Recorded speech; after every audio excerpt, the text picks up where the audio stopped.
এখন আমি বানাবো মাছের গোটা একটা মাথা নিয়ে নিয়েছি।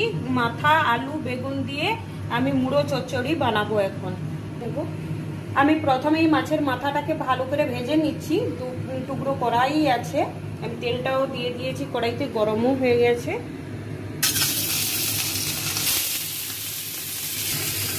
তারপর একটু জল দিয়ে দিচ্ছি, 3 থেকে 4 মিনিট জলটা ফুটে শুকিয়ে গেলে তারপরে ঢাকনাটা খুলে মাছের মাথাটা ভেজে নেবো ভালো করে।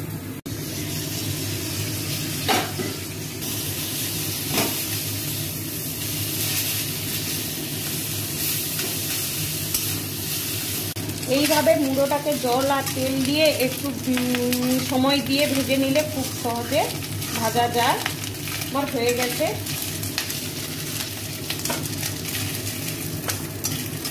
ফোড়ন দিচ্ছি আলু,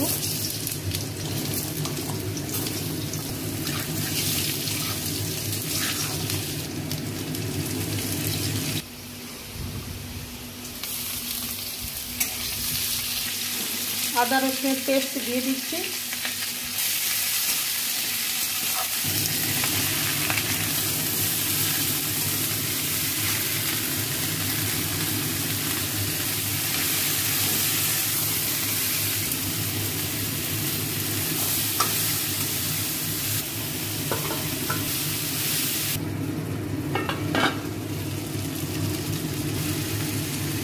হাফ চামচ ধনে গুঁড়ো দিয়ে দিচ্ছি, একটু গরম মশলার গুঁড়োও দিয়ে দিচ্ছি।